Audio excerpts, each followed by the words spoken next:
What's up, guys? Scottoria here with the U.S. Army Esports team to bring to you a league starter guide for a build that I'm super duper excited about. It's a build that I've ran as a league starter multiple times in the past, both as a raider and as a trickster before the whole trickster nerfs. And I've actually kind of had to force myself to do other league starters over the last several leagues, so that way I can truly compare and contrast what it is that I get out of these builds, and that is the end game. I like to kill bosses. I like to run maps super duper fast. I like to zoom, and this build really facilitates that. And it's not like a mere tier like budget you need. It's very much on the affordable side for newer players, especially going into those early map segment where a lot of people tend to get stuck. But anyway, before you start asking, no, the Army does not have a Path of Exile team. I'm actually on the Army's Magic the Gathering team. However, I've been horribly addicted to PoE since like the early Abyss era.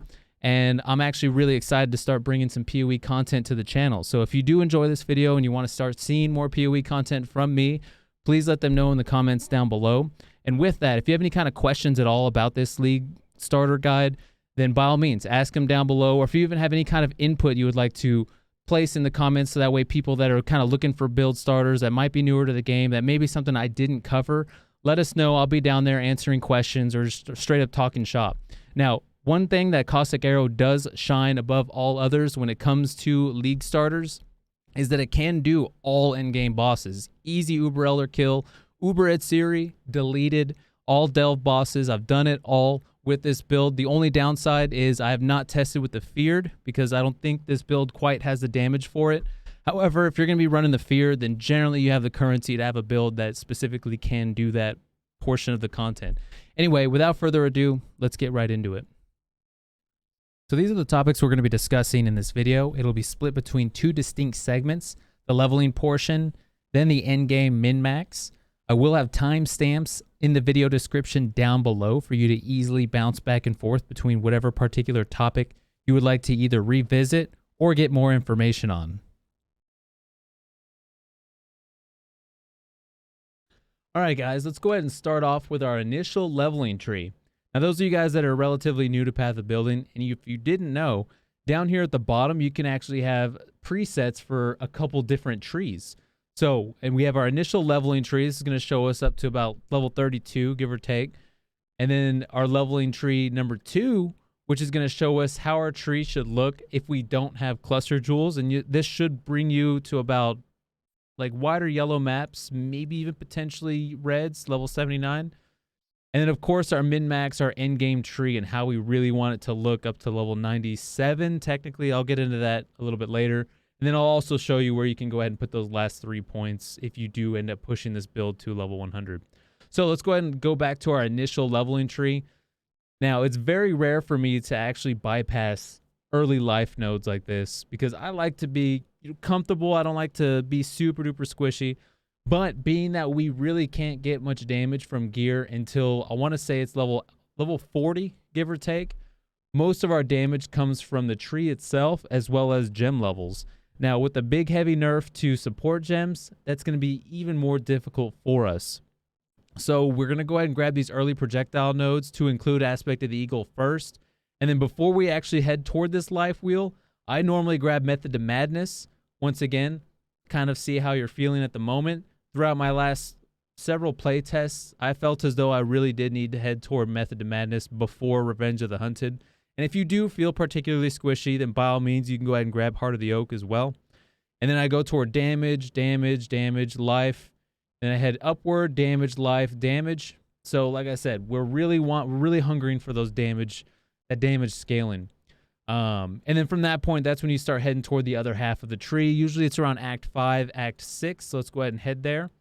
And like I said, this should take you into maps. That way you have enough time to get your cluster jewels. Early game, at least historically speaking, I've spent about 1 to 2 Exalt for my large cluster. That'll allow me to get a lot more damage than if I was just reliant on the initial passive tree. However, if you can't quite get that, these are alternate avenues of approach you can take with this big wheel here that'll give you some damage. I usually head toward this life, quite a bit of damage here, and then Toxic Strikes actually helps out quite a bit, and then you can even grab a little bit more life here and here.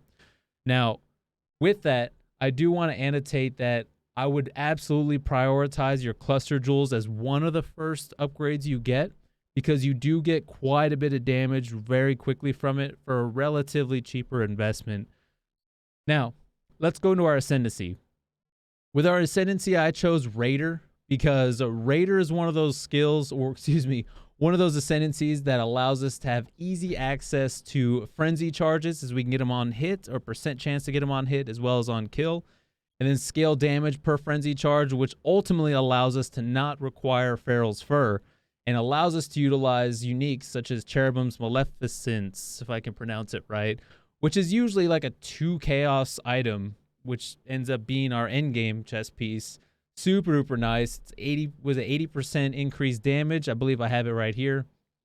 Yeah, 80% increased chaos damage if you do get a perfect roll. Otherwise, like 60 to 70% is just fine. And as well as being able to allow us to get those frenzy charges, which is 4% more damage per frenzy charge. And we do end up getting about 7 frenzy charges in this build. So that's a huge damage boost for us.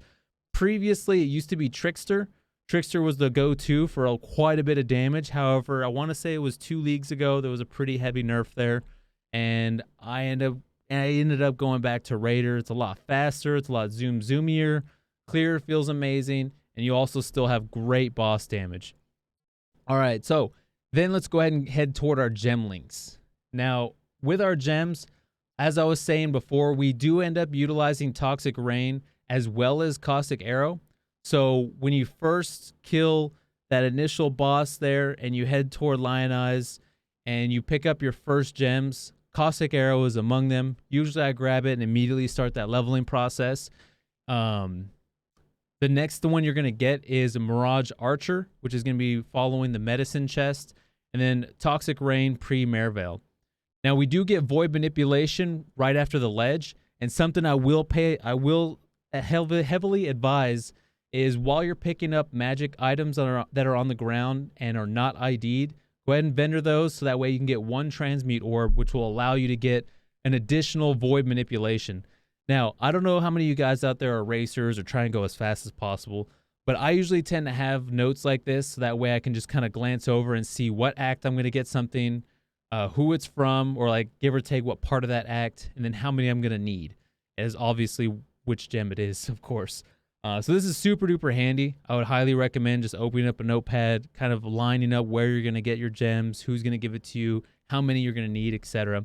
So like I said, your initial links are going to look like this. So we have our Toxic Rain set up, and this is going to be more for our bossing. I don't use Toxic Rain at all outside of bossing because, I don't know, it just doesn't feel that good for it. Caustic Arrow, when it comes to clear, is just so much nicer. So we'll go Toxic Rain, Void Manipulation, like I said, which we get right after the ledge. We'll already have Mirage Archer from the medicine chest. And then we do end up getting Vicious Projectiles right after killing Weaver in Act 2. So we'll be on a 3-link for quite a while. And that's why I was saying before, when it comes to gear, most of it's going to be looking for sockets, looking for links and stuff like that, which we'll get into like here in a second. And then for your Caustic Arrow, same gems. You're going to be prioritizing Toxic Rain for let's just say you did get a 4-link and you have a 3-link. You're going to put Toxic Rain on the 4-link with this setup, Caustic Arrow on the 3-link. And this is going to last until about Act 4, Act 5. That's when Caustic Arrow has quite enough damage to where it can kind of sustain itself. And if you don't like using the whole 2-button setup, by all means, you can drop Toxic Rain and then just stick to Caustic Arrow at that point. But that's going to be your initial links. Like I said, Void Manipulation, Vicious Proj, that'll be your 3-link setup. And then eventually you're going to end up getting Swift Affliction, Efficacy. We do have Empower set up here, but you are going to end up running Efficacy because League Start situation, you're not going to just have an Empower and have it leveled up to where it beats out an Efficacy. So in lieu of Empower, we're going to run Efficacy. All of these are coming from the library anyway. So bear in mind, once we do get to, Act 4, I believe, for the library, we're going to need to pick up 3 gems. So whether you have the links or not for them, I heavily advise having them in your second, your weapon swap, so that way you can continue to level them, and then eventually try and put them into like a 5-6 link setup. All right. Going into gear. When it comes to upgrading your gear while you're progressing through the acts, headed toward maps, the number one thing you really want to focus on is gem sockets and links. That's going to be number one. That's going to be king. You can find a nice 4-link setup for your main skills, as well as your support skills like your Wither Totem, your Curse, your all that stuff. That's going to be number 1. Until you're level 44, when you can start getting things like damage over time multiplier in your bow, or I believe it's level 50 for +1 to socketed gems, etc. Then links are going to be king. Number 2 is going to be things like life and resistance. That way you're not too squishy, especially once you start pushing to like Act 6, Act 7, etc. Especially being that Caustic Arrow really does benefit from gem levels, as well as us grabbing so much damage from the tree early on. This will kind of help carry us into maps. And then when it comes to, upgrade priority, I would highly, highly recommend actually going toward your cluster jewel as being one of your first upgrades. While yes, we do have absolutely several skills, or passives on the tree that we can just take for free, it is noticeably better damage once we can actually start pathing into our large cluster jewels and then eventually our mediums. Now, these are going to be our best in slots: Misery Everlasting, Unholy Grace, Wicked Pall. However, as long as they're usable notables on an 8 passives, that way we can really leverage those big, juicy pools of damage. That's going to benefit us the most, and I would much, much, much recommend over, useless weapon upgrades, etc. early on, especially in white maps. You'll be absolutely fine. Once you get this, then we can start going into more of that min-max gear. Now, speaking of min-max, let's go ahead and head into our end game segment. Now, let's go ahead and talk about our end game setup, our goals, where we're headed toward, how we got some of these numbers on Path of Building, as well as how some of the nerfs that GGG implemented impacted our build and how we're reflecting it on our Path of Building. Being that the patch notes aren't in the Path of Building yet, we did a couple things in order to help showcase some of the numeric values that are in there. Now, end game wise, with pretty good gear, let's go ahead and move this real quick. With pretty good gear, we ended up reaching 3.8 million Shaper damage. I mean, I call it Shaper. It's Cyrus. Same thing, regardless of which boss, I guess. Well, I guess maybe it's slightly different, but regardless.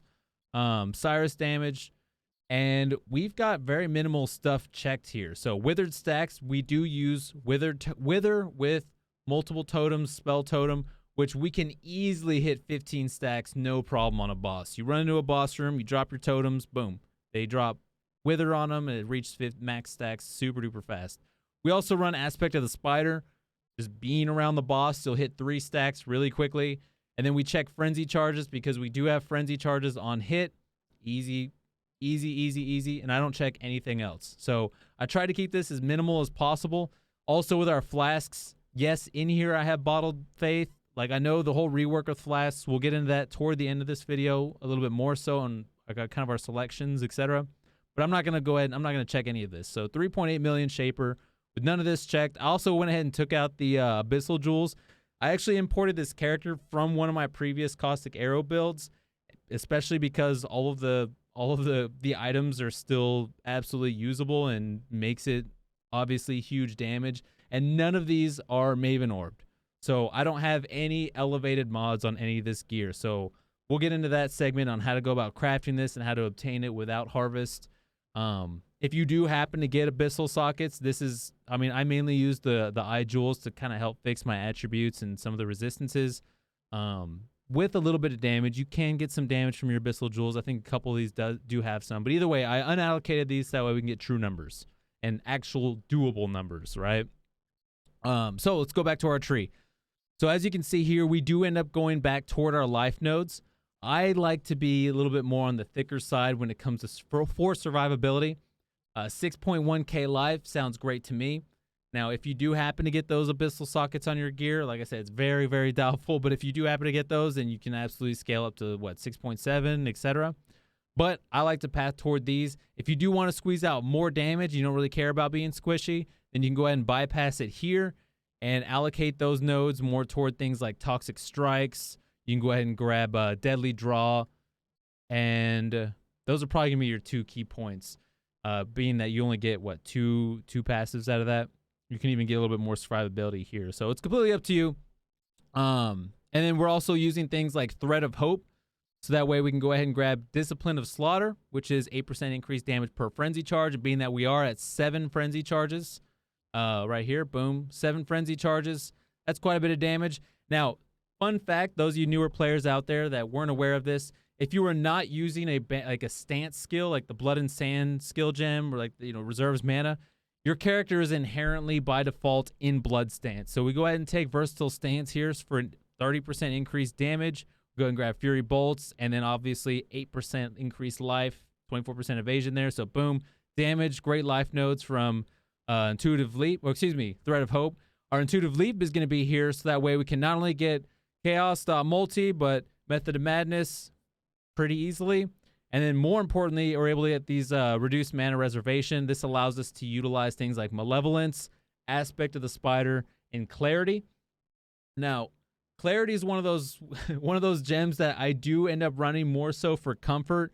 You could do something simple like grabbing the mana leech, but I prefer having my mana regen through using Clarity, as well as Eldritch Inspiration helps out quite a bit with that. It's in that perfect sweet spot there. So if you do it the same way I did, it is in a nice sweet spot. Otherwise, you can go ahead and grab this. This also kind of plays into the whole like can't regen life and mana map mods. You can always go directly off this tree. Boom, grab this. Now you can run that map modifier, and then you can either leave it there or unallocate it, and you have a passive skill point you can put back into your damage, etc. So with that, let's go ahead and go into our clusters. Early game, generally speaking, the last several times I played this build, these clusters are usually about 1 to 2 Exalt. With the recent nerfs that occurred, as we saw today in patch notes, I expect these to be probably even cheaper. We'll see. I don't know how many like Chaos multi builds. I guess there is ED Contagion. But like I said, usually these are about 1 to 2 Exalt. Really not terrible, easily achievable shortly after reaching maps. You mainly want to utilize things that are going to actually give you great chaos damage, but these are going to be your best in slots. As I said before, Eldritch Inspiration kind of negating the 4% chaos multi, as we can see here from the patch notes. Where did I have it? All right, so damage over time. Oh, excuse me, that's from gear. I actually didn't paste it here. But, oh, here we go. Replace all sources of stat on non-notable clustered passive skills. Basically saying the dot multiplier on medium cluster jewels that are not notable are now increased damage. So as a way to kind of reflect that in POB, I went ahead and just unallocated Eldritch Inspiration plus 8% chaos multi, which is 4 plus 4. That's 8. So it just kind of reflects that there. And then Eldritch Inspiration itself had a nerf where it's no longer 8% multi and now grants 20% increased chaos damage. I went ahead and put that 20% we would get from Eldritch Inspiration on one of the Cobalt jewels. Yeah, see how it says 32% increased chaos damage? That's normally 12%. So just as a heads up, when you're going over this build and you see this jewel, you're like, where's this 32%? That's not real. We're just adding the 20% to it from where we would get from Eldritch Inspiration. That's also why it says level 96 up here, 97 here. Kind of a little bit of a way to showcase that so you guys are aware. Now, some other changes that got made were exposure therapy notable, which we take here. It went from 8% multi to 5%. I actually did not mitigate that, so my apologies, guys. So whatever this DPS, minus it by just probably about 40,000 multi. So, yeah, it's really not that big of a difference, to be honest. Still 3.8 million Japer. Outside of that, none of these nerfs really affected anything else from what it looked like. And that's going to be your overall tree setup and why we're taking those. Now, going into our gear to prioritize. So this is this is where we're going to talk a little bit about how to go about obtaining this gear, what's most important, etc. So usually what I do is once I get into maps, once I get my cluster jewels, I start trying to craft the bow. And while I do that, I actually grab a hunter amulet that is the correct item level. So you can easily go here to POEDB, jewelry, amulets, and you can see under hunter, yeah, there we go, all decks, So 82. So I-82 or above, Hunter Amulet, which is not going to be cheap. That's probably going to, you're probably going to be looking at like 50 chaos for an amulet. I mean, it's not game breaking, you know, insanely expensive, but early game, that's pretty expensive. So I usually try and buy a base like that, as well as a nice high item level. Actually, let's go ahead and look. Pair of Hunter gloves. So let's go ahead and look. Gloves, dexterity base, Hunter gloves, because we're looking for chaos damage over time multiplier. So it's going to be, I don't even have elevated in here. Elevated's obviously even more damage, and that's something you can continue to min-max and grind toward. This is some stuff that you can legitimately get fairly easily. So what is that? Item level 80? Excuse me, chaos.multi here. Item level 80. So basically get I-80 pair of Hunter gloves, preferably evasion base. You can honestly probably even trade for it for fairly cheap. Maybe tier 1 chaos.multi with, you know, great life. Eventually, you're going to end up Awakener orbing it, but we'll get into that here momentarily. So anyway, you get those two bases, and anytime you have a harvest that just spawns in a map, those free chaos spams, you just keep hitting your amulet first, because that's the hugest source of damage you're going to get. Like I said before, guys, scaling gem levels for Caustic Arrow is massive. It is absolutely massive. So being able to scale those gem levels is going to help us quite a bit. So getting your amulet crafted with those free chaos spams, and we're actually looking for +1 chaos damage, +1 all chaos skill gems, and +1 all dexterity. Now, as a bonus, if you get +16% to chaos.multi, that's like the dream. This is the dream amulet right here. However, prioritizing the ultimately +2 to your skill gem to Caustic Arrow, that's going to be your number one. If you can get +1 chaos.multi, sure. Or honestly, even just +1 to your gem and then some great life, etc. So that's where you're kind of chaos spamming for free there. And then you're spending your currency on getting a faceted fossil, I call it faceted, metallic, and corroded. A three socket resonator. You're starting to save those up. Now, you don't have to fracture .multi on your bow. And that's actually something I do want to talk about here in a second, about how I'm trying to understand how this is worded. But I do, and it is a huge source of damage. 35% .multi is massive. And generally speaking, fracturing suffix sells for about, last league I was buying it for about 1 to 2x in the TFT Discord server. So what I would recommend is don't get a bow that's 6-linked already, unless you want to spend the extra money. But you can hop on trade and just pick up bows that have 35% .multi on it and then fracture it. If it lands, that's when you 6-link it. And then you hit it with those fossils. You try and hit +1 of socketed dex gems and +1 socketed gems. That's literally the only mods you want. In fact, if you hit anything else, you do kind of want to annul it. And or you can even do with the new changes to veiled slamming, where it removes a random mod. You could even go that route and get, you know, a really poggers bow. Now, something I do want to annotate with our bow, one of the changes that was made was damage over time multiplier prefix mods on weapons are now suffix mods and can no longer roll as prefixes. This includes veiled crafted mods. So the chaos damage over time multiplier we get from Jun, like from the veiled mods, that's technically now a suffix, and I don't know if that shares the same tag as the normal .multiplier. So are we getting normal damage over time multiplier and the veiled chaos damage over time multiplier? Are those two separate tags and they're both now suffixes? That's something I do need to get some clarity on, just as a heads up, guys. And if that is the case, that means we technically lose... Yeah, we technically lose a spot on there, because then we can't craft our can craft up to 3 modifiers, because we do fill up our suffixes with the +1 socketed dex gems. So what I would recommend in that case would be to do the veiled slams. So whenever you're spamming with fossils, and if you do get an unwanted modifier, then doing the veiled slam, the Eileen, I believe is the master's name. Let's say you're doing fossil crafting and you hit +1 dex, +1 socketed, and then literally anything else, then you might have to do an Eileen slam, and hopefully it removes the random mod and then hit your chaos.multi. This is not going to be an easy poke, guys, by any means now.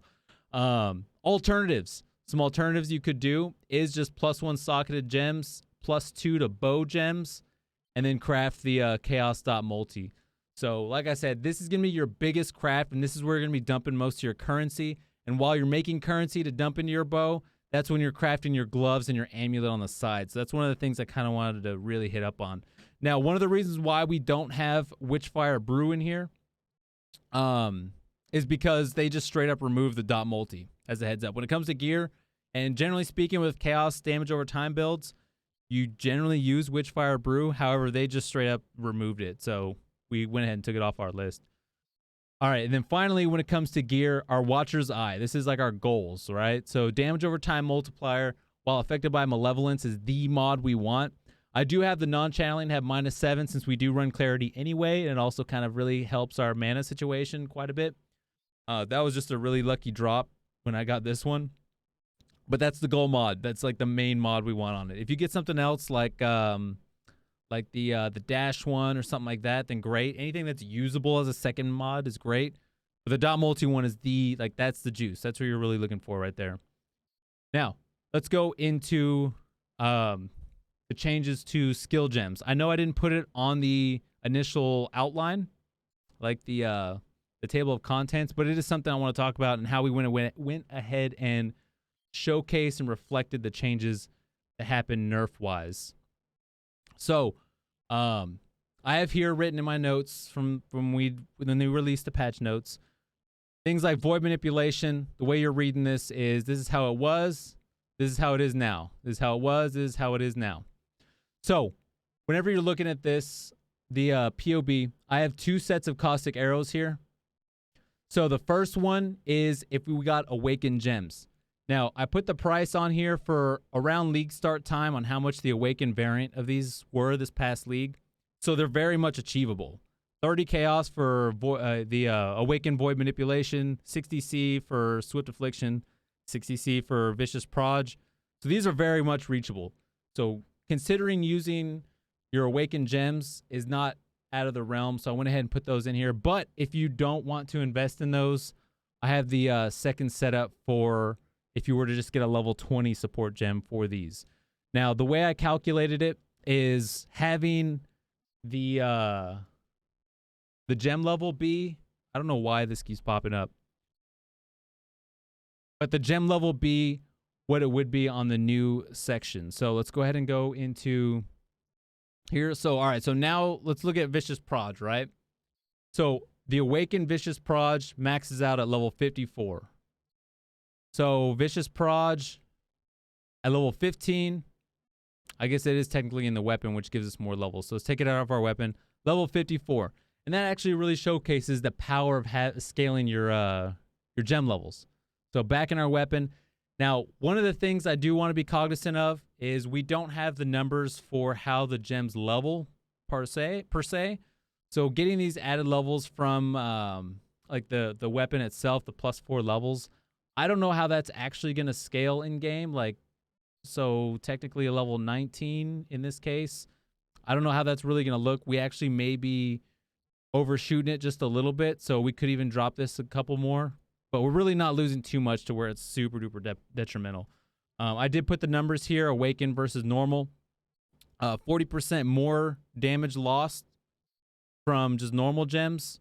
And then we lost 35% more damage from our Awaken setup. So those are some things I did kind of want to point out. Like I said, I forgot to put that in the table of contents, but I think it's very important information to put. And it also showcases like how we went about reflecting the changes and the nerfs in our POB. So finally, let's go ahead and talk about our map modifiers and the changes to Flasks, as both of these aren't really huge necessarily hits for us outside of the Flasks segment, I guess. So with map modifiers, there's really no map mods that that affect us.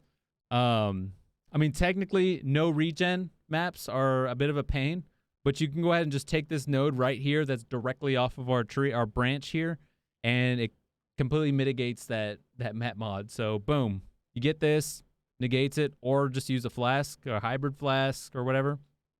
And then outside of that, we're so zoomy as a raider that even curses like temp chains and stuff like that, yes, you are technically slower, but you're already so fast that you really don't feel it anyway. None of the reflect maps bother us at all. We don't deal fizz. We don't deal any elemental damage. So none of the reflects give us any kind of issues. Overall, there is no map mods. Like I said, outside of regen, we'd have to be cognizant to go ahead and allocate this node or use a flask. Now, speaking of flasks, Dying Sun was the only one that really benefited us damage-wise, especially now that Witchfire Brew is gone. Being that, enemies on consecrated ground take more damage. However, they did have some nerfs to Bottled Faith. I forgot to put it in my notes about the reduction in damage taken. But I believe, if I remember correctly, I know they removed the crit chance, but crit chance doesn't affect us whatsoever. And then going into Dying Sun, the only reason we use Dying Sun is because it feels great for clear. I know during the opening portion of this video, during the intro screen, I was accidentally popping that a couple times, but it really didn't do any kind of benefit for us in the boss fights. This is literally just making clear a lot faster. We get more projectiles as well as more area of effect, so it makes it a lot smoother, a lot nicer. This is one of the investments I would not recommend super early unless you have the currency. You don't need a Dying Flask. It just makes life a lot nicer for mapping purposes. I go with Quartz Flask, not for the phasing, obviously, because we are a raider. Well, you know what? We don't take phasing on our ascendancy tree. But I guess you can go. I guess you can go with it for the phasing, but it's more so about the dodge. So I like Quartz for the dodge. You can use something like a basalt or something defensive, as well as some kind of ailment removal. Generally speaking, your freeze immunity or your bleed or your ignite or whatever it is that you get hit quite a bit by. Usually I like to put bleed on my life flask. We use bubbling, and that pretty much sets it up for and obviously our quicksilver, but for our flasks. So appreciate you guys tuning in. I know that's a lot of information, and if you do have any kind of questions, or maybe if there's something I may have forgot to touch on, by all means, ask. I appreciate you guys taking the time to watch my video, and make sure you guys hit that like and subscribe button down below. And like I said, let the army know in the comments down below that you want to see more Path of Exile content from me. See you guys again very soon.